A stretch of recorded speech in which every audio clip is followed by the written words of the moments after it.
Hello and welcome back to the Humble Bookshelf Tour. Today we're going to be exploring the novels that I have because in the first part we were exploring all the comics and like the law books and the manga editions I had. So we've actually talked about these before, but I can briefly go over them again, I guess, if this is the first thing that you are watching. Now, I should mention that compared to some booktubers you watch, this might be a very humble collection. There is going to be some stuff that's not on this bookcase that I am going to also pull out and show you that it's elsewhere in the house. And then there's also uh, lots of digital books I own, and I think, I might do that in this video. We'll see how long it takes to get through this video. But yeah, there's stuff everywhere. Frankly, I need a second bookcase. I could probably fill up a second bookcase immediately. So I'm kind of looking into getting that sorted out, or at least shelves somewhere, because I really want to be able to have my full collection on display. But hey, I think it would be really fun to kind of go through a lot of his stuff because it's a bit of a mix match, especially this middle shelf here. No, this middle shelf here. There we go. And I want to kind of like tell you about each book and why I love them and what they're about and that sort of thing. Also, just so you know, I am a terrible bookshelf keeper. There's usually stuff in front of all of this stuff, so there's still some stuff around that doesn't quite fit, like the World of Warcraft Collector's Edition here and stuff like that. Might as well point those out as we go as well. Starting with the Darren Shan shelf, or at least it's supposed to be the Darren Shan shelf. This is really uncomfortable. Hang on. I've gone and got my chair. That's much better. Boy, am I aging. So first of all, we've got the Saga of Darren Shan, and as you can see, these books are very old and quite well loved. This is a young adult series in which a normal, average human boy ends up becoming a half vampire, and the many, I guess, adventures, seems like the wrong word, the many trials and tribulations that he undergoes in that kind of a life. There you go. This book's interesting. So if you lived in the UK as a teenager during the mid to late 2000s, you may recognize this book as being part of a curriculum. This was actually taught in schools, which is wild to me looking back. The way I found out about this book was that we studied it in year 7 when I was 10 or 11. Or no, 11 or 12, that's how that works. And I read ahead of the class, and I loved it so much, I eventually ended up getting the entire series, and I do not regret it to this day. It's actually the 25th anniversary of this series, and a new book cover has been, or I guess a new release of Cirque du Freak has come out with a new cover on front of it. That's how you say that. Then, and we'll come back to this, but after that comes Darren Shan's Demonata Saga, which is a completely it's a completely different series of books. Again, young adult books, horror focused, more about demons and werewolves instead of vampires. That might sound like a weird combination to you now that I say it out loud. You don't normally pair those two together, but trust me, it fits rather well. I remember starting Lord Loss and thinking, how could anything compare to the Vampire Saga? This isn't going to be as good. This is a completely new world with completely different characters. Oh my god, I'm hooked. This is incredible. The first chapter of this book, you can read that as an adult just to get a taste of, like, if you think, oh, I'm not going to read a kid's book, you would be surprised what Mr. Shan can get away with in terms of gore and horror for a kid's book. One of the things I love about this series is it is non-linear. There are 3 main protagonists, and their stories take place throughout different periods of time, and also, you don't see the earliest story first. This is Demon Thief, this is book 2, and this changes protagonist, and you don't see anything from book 1. Well, you don't see anything from the events or most of the characters of book 1. There is some crossover there. But yeah, it's the same for Beck as well. And it's just a really fun way of doing a series and seeing how it all ties together later on. Honestly, I would say if you are an adult interested in checking out Darren Shan's works, the Demonata Saga might hold out better for adult readers than the Cirque du Freak saga, but, I'd recommend both, of course. You might be curious about the story behind paperback versus hardback here. Well, it kind of tells the story of when I really got into the Darren Shan books, or I guess the Demonata stuff, because, I don't own any of this in hardback. I don't know if any of this ever came out in hardback, to be fair. But Demon Apocalypse is the first book I got in the series because my dad apparently did not understand or care about the concept of linearity. And so he was like, Demon Apocalypse, Darren Shan, that's a new Darren Shan book, I'll get that for my child. Love you, Dad. Thank you so much. I read this one first. It is part 2, by the way, because frickin' Blood Beast and Demon Apocalypse are basically 2 parts of one book.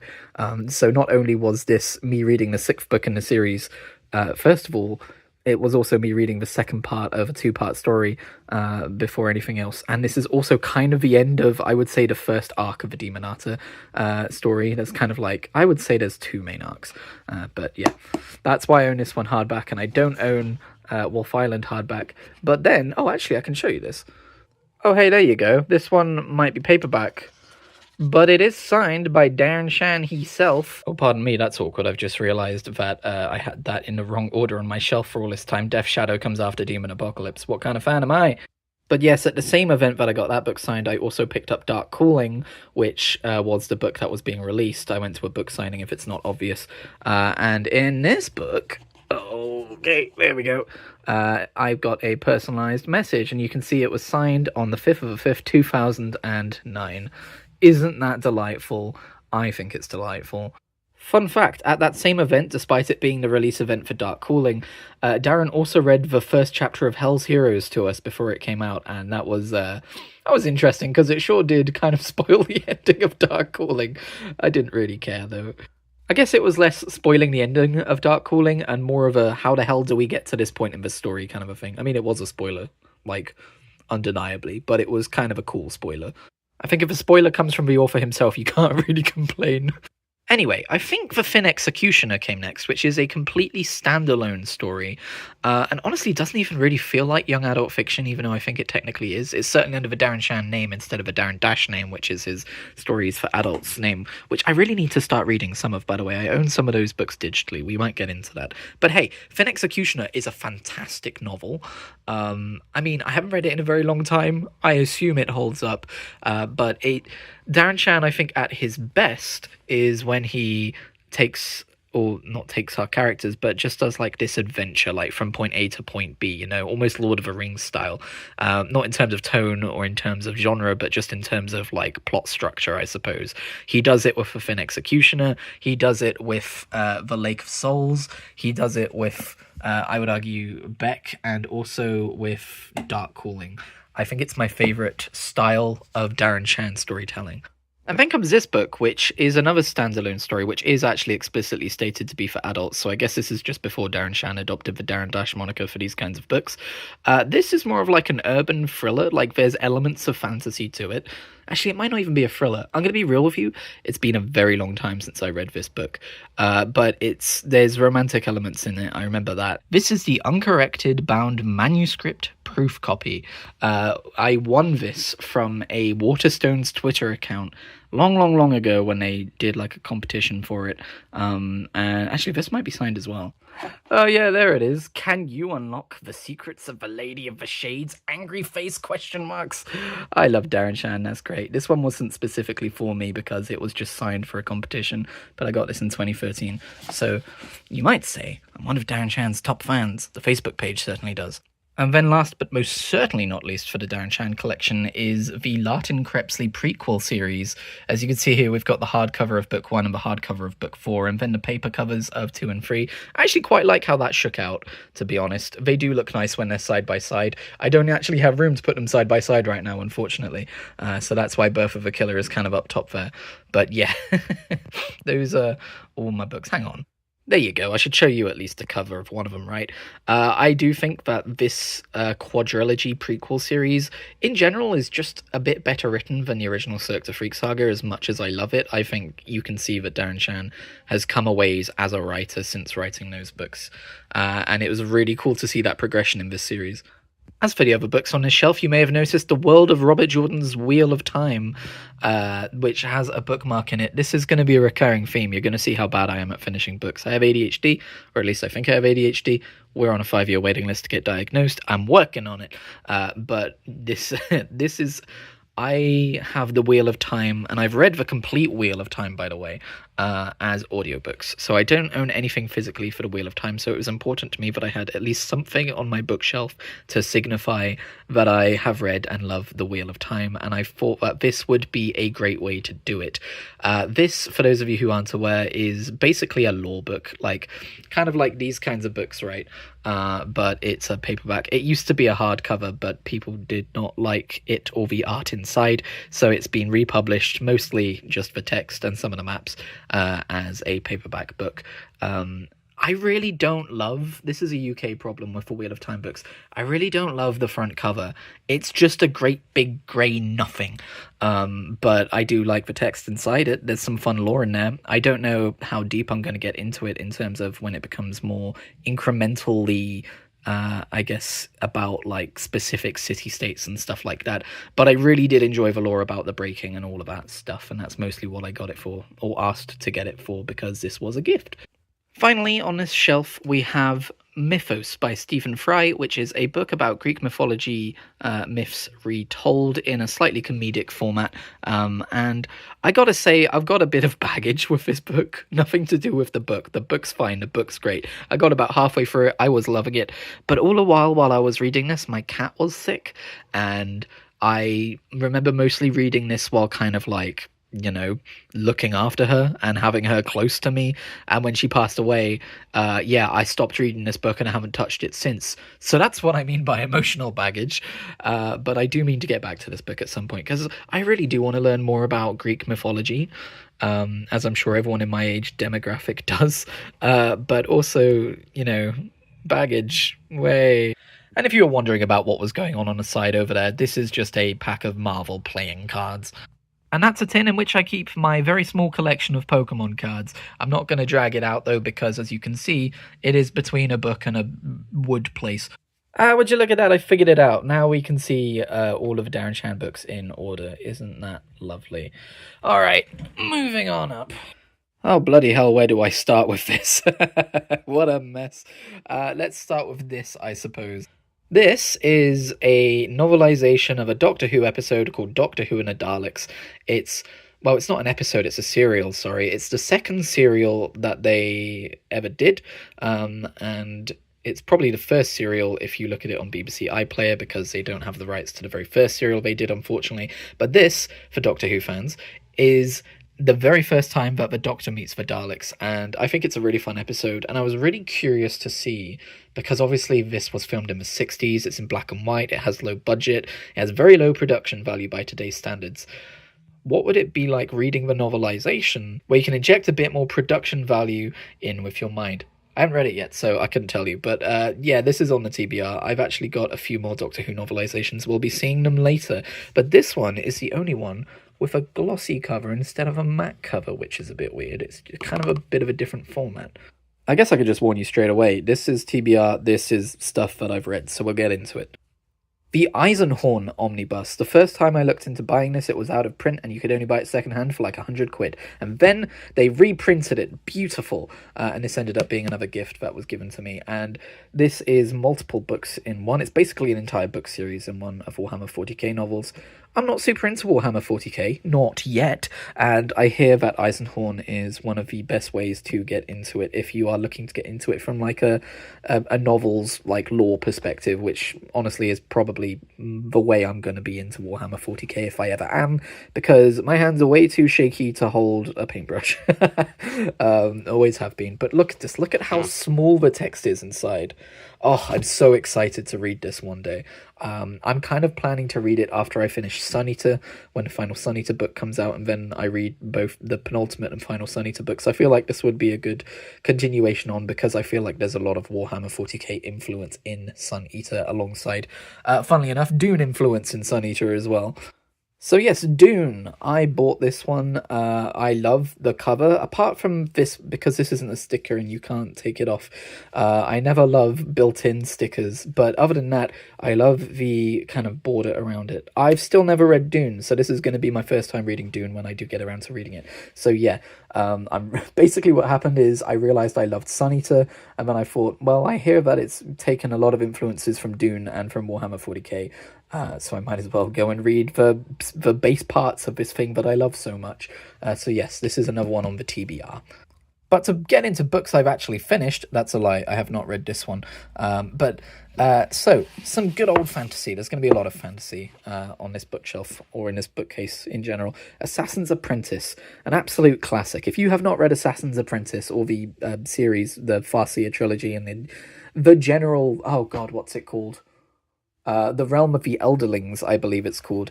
If you think the Cosmere is the first time that an author has attempted to take a bunch of individual book series and make them cohesive into this one giant epic, no, Robin Hobb started that first, although she goes about it a different way, which we'll get into in a bit. But yes, I read this in 2017, these books, and I absolutely fell in love with them. They're some of my favourite fantasy fiction out there.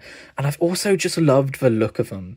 Even when you buy them new, and we'll look at a newer paperback in the series later, there's so much foreshadowing going on here, but they already look like these kind of beaten up, like, fantasy books, but in a way that looks absolutely beautiful. Like, look at that. I'm currently wondering, though, if I should reread these books, because I don't remember a lot of the details. Like I said, it was 2017. I recently reread all of Mistborn, which I read in 2018, and there was so much stuff in that I hadn't remembered, and it was just so fun to re-explore and experience again. So yes, I might be rereading these at some point soon. Diving back into young adult fiction again real quick, this is the second book in a 5-book series. I don't know why I have this on the shelf but not the first one. I know where the first one is. It's in a bag under my desk somewhere. I've got a couple of bags of books that we're not going through today, I'm afraid. Maybe I'll do a part 3 one day. But yeah, Evil Star. So Anthony Horowitz, who is more famous for the Alex Rider kind of spy thriller young adult series, also did a horror young adult series, and Evil Star is the second book. And it's one of those young adult series that I never finished, and I've always been curious in the back of my mind, like, how did that go? How did that finish? And the weird thing about this series as well is if you read it, you will see that while it's very much a horror book, it's very much written through the lens of as if it was like an action spy thriller novel. Like, the prose just kind of feels that way, or at least I remember it feeling that way. It's been a very long time. Then we've got the second half of our 2 for £8 duology. This is Going to Hurt by Adam Kay. This was a complete impulse purchase, and I've not read it. The reason I ended up picking this up is because I love Scrubs, and this is, I guess, in the same vein. It's non-fiction, and it's from a junior doctor talking about what it's like to be a junior doctor, and apparently it's very funny, and apparently it's very sad. And I don't know, I feel like this is the most mainstream book that I own, and it does not really fit in with the rest of my collection, but maybe I'll read it one day. I'm not so sure, though. We'll see. For a while, I was collecting PC Gamer magazine, and one of them came with this book called PC Gamer Stories Volume 1, which was basically, it took one of their kind of sections in the magazine where people would write about playing games in the way of like, oh, I decided to play Skyrim as if I was a merchant. I don't remember if that's what that actually is, but it's something along those lines. And this is a book collecting those kinds of gaming stories, and it was actually a pretty good time. I'm pretty happy I own this. And then dipping back into fantasy, we've got Stephen King's The Dark Tower series, which remains criminally the only Stephen King books I have ever finished. And I've got a little bit of a story about acquiring these things, because the first Dark Tower book I got was this one, and it was from a car boot sale. So that's why I have the rest in paperback, and this one in giant chunky hardcover. This one comes with 12 full-colour illustrations by Michael Whelan, and they're pretty nice. The more I look at it, the more I think this isn't just a hardcover. This might actually be one of those, like, collector's editions, and maybe I should be taking a little bit better care of it. But yeah, I was working at a charity shop. This was early 2010s, early to mid 2010s. We're talking before I've ever had my first full-paying job, and we were selling this set of, well, I think that it was probably 1 to 7, but 1 to 6 here, and I think I picked them up for £1 each, and I read through the entire thing. It's been so long that I can't really tell you most of the story that happens, but I do vaguely remember the kind of general structure and the characters and stuff like that, and I read it from front to back, and I had a really good time with it. I think it might have taken me like 3 or 4 months to read it all. I'm not so sure. It's been a long time now, but I remember it's interesting. It's a very unique fantasy series. It's not what you would expect. It is Stephen King. A lot of the time, it feels more thriller than it does fantasy. A lot of it takes place on Earth. There's a lot of horror elements as well. And yeah, I know a lot of people did not like the ending. I thought it was just fine. Moving on up, we're not going to talk about Bleach because this video is getting longer than I thought it would, and we've talked about this in a previous video. So if you're curious about my manga collection, this is not my full manga collection, but it is like half of it. I don't own a lot of manga, but hey, you can go and watch part 1 where I talk about my comics, my manga, and my law books. So, you thought that was a mess? This is a mess. There's some TBR here, and there's some read many times here. That's a lie, I've only read anything on the shelf once. So starting with another Doctor Who novelisation. This is the only one I've read so far, although I do own a fair few more. This is Rose by Russell T Davies. It's an interesting novelisation because most novelisations aren't written by the person who wrote the original script.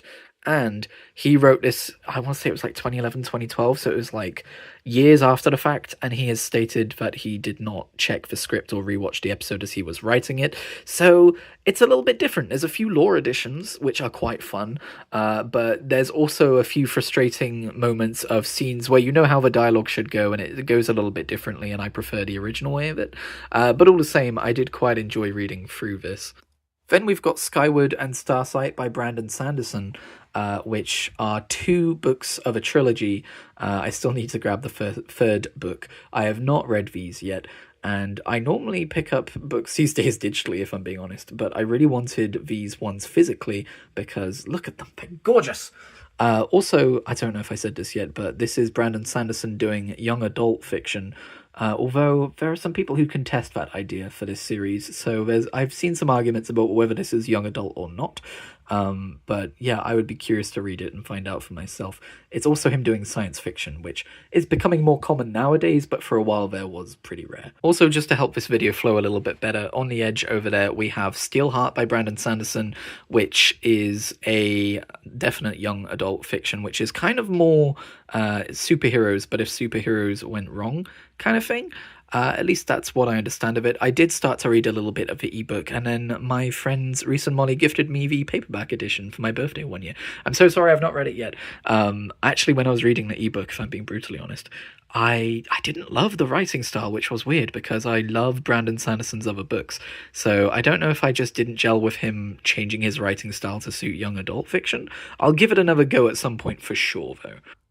And then comes Fuck Yeah Video Games, which is a book by YouTuber Daniel Hardcastle, also known as Nerd Cubed, and it's a kind of semi-autobiographical book, all about his favorite games, and kind of like not just talking about the video games, but talking about memories of, a little bit like what I'm doing here, memories of acquiring them and playing them and stuff like that. And it's actually a really good book. I would recommend it to anyone who likes video games, I guess.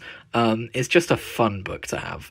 And yeah, I have not yet read his Paradox book, which is fiction. It's science fiction. I do intend to grab that at some point and read it. He got kind of screwed over by the publication of that book. It's a whole thing, and I would like to support him because he's a good fella. Sorry, by the way, I think you're getting some echo coming off the bookcase as I'm talking in this direction. I hope it's not too distracting or sounds too bad.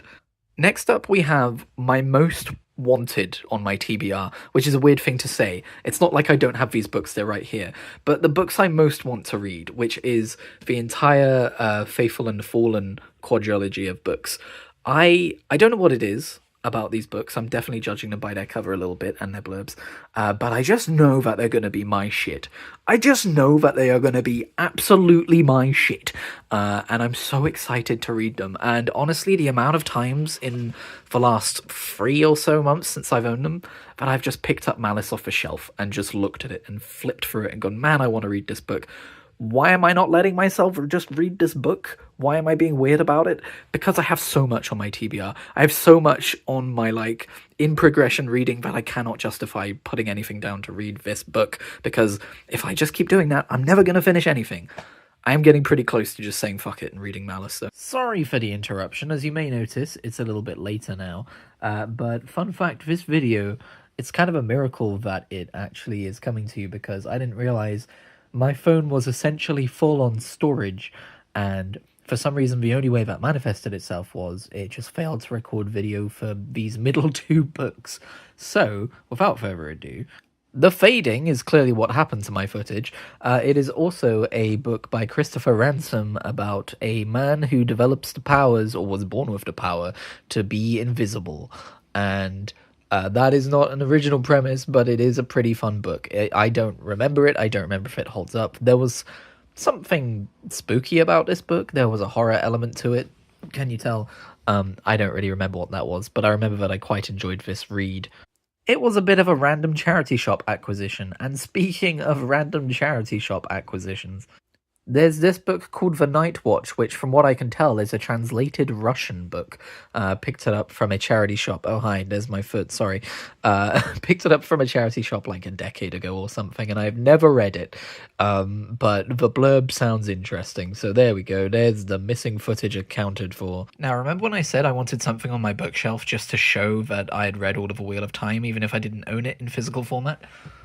That's also kind of why I got A Knight of the Seven Kingdoms, which is a series of novellas by George R. R. Martin taking place within the universe of Westeros, which is actually getting adapted into a new show that is coming out in January, I believe. So I'm looking forward to that. It looks pretty good from the trailers so far.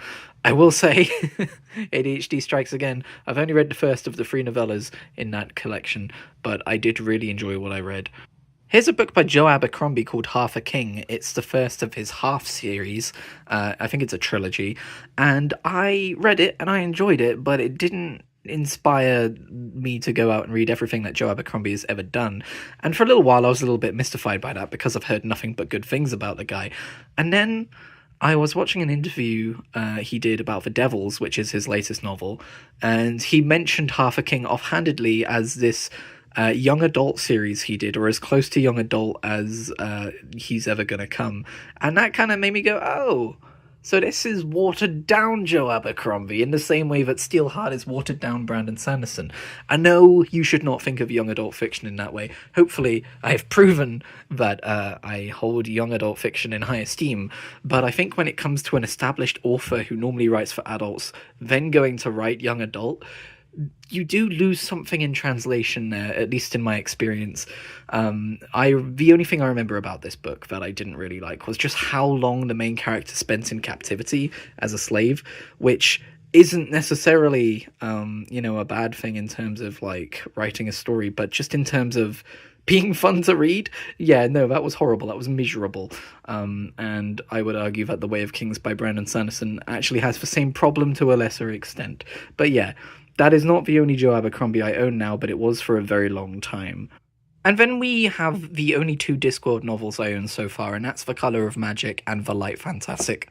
Oh no! The book itself there was just enacting every Discworld fan going, no, what are you doing? Don't collect them from book 1 onwards in chronological order. That's not how you read Discworld. However, these 2 books are actually the first 2 in their own kind of sub-series within Discworld as well.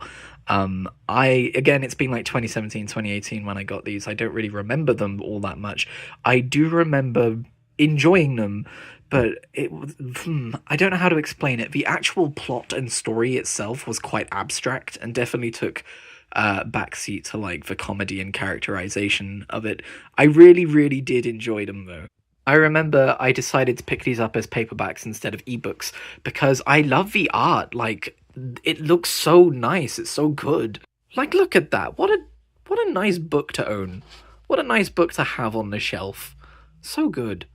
And then finally here, we have what I am surprised to find is the only World of Warcraft book I own physically. But yes, I'm not averse to a bit of franchise fiction, and Christie Golden is a master of it. I love her Warcraft works. In fact, those are the only works of hers I've read. I'm sure if I read anything else she's written for any other universe, I would love that too. But this is the prequel tie-in novel for the Battle for Azeroth World of Warcraft expansion. Kind of shows how we get Anduin, peace-loving guy that he is, to a point where he is willing to go to war against Sylvanas, the leader of the Horde. It's not the best World of Warcraft book out there, I would say. It's good, it fit in at the time, but like most kind of prequel novels to expansions, it's a product of its time, and I don't really feel the need to go back and read it again. So there we go, that's that shelf. We've got one shelf left to go. Okay. One of my closest friends loves collecting those cloth-bound classic books, and this is not a cloth-bound, but she did ask me if I wanted one for my birthday, and I chose this edition of Frankenstein instead, because I love the cover. And yeah, Frankenstein, I'm not much of a classics guy, although I do want to read Dracula at some point, to be fair. But Frankenstein, we studied it in school, and I absolutely love it, and I'm so happy to get this edition of it, although... yeah, I don't know. It's an interesting one, that's for sure. It's definitely cheaper than like a cloth bound or something like that, but I didn't want her to spend all that much money on me. But there's definitely something to be said for grabbing your favorite classics in nice editions. I don't know if this would be to collectors' standards, but I like it. After that, you'll notice we're back to Robin Hobb as promised, Ship of Magic and the Mad Ship. And you might be wondering where the third book in this trilogy is. It's in my currently reading pile, and it's been there since, oh god, probably for about a year now. But this is the second trilogy in the Realm of the Elderlings series, and you can read it as the first if you like. You can read it as standalone. It's got a completely separate cast of characters. It takes place in a different part of the world, and while there are a couple of passing references to the events of the first trilogy, you're not going to notice them or feel like you're missing anything if you haven't read it. And this one circulates around the magic of ships which can be sentient and live and talk, and how that came to be, and all that kind of stuff. And it's absolutely fantastic. Robin Hobb's character work is unmatched. Every single character viewpoint in this book feels completely believable, despite them being vastly different people. It's incredible, and I really need to finish it. Not least so I can get onto the Tawny Man trilogy, here with Fool's Errand for Golden Fall, and rather stupidly behind it, Fool's Fate, which is, to my understanding, a direct sequel to the original Farseer trilogy down here. But from what I've been told, it does eventually start weaving in elements from the Live Ship Traders trilogy as well. And then there's a few more trilogies after this, by the way, as well. The Realm of the Elderlings is quite a big thing. So I think what I'm going to do is I'm going to finish the Live Ship Traders trilogy at some point fairly soon, hopefully. And then I am going to go back and I'm going to reread this. Hopefully that doesn't feel too jarring, considering it takes place earlier in the timeline. And then I will go back and read this. And then dipping back into the young adult side of things again, we've got the Alex Rider series that I mentioned earlier by Anthony Horowitz.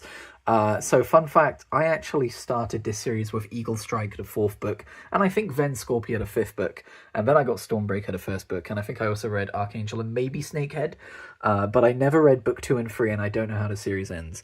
And I saw this box set was on sale for like £10 or something crazy, and so while I own an earlier edition of some of these books somewhere, I now have the full box set of them, and I did go back and read Stormbreaker.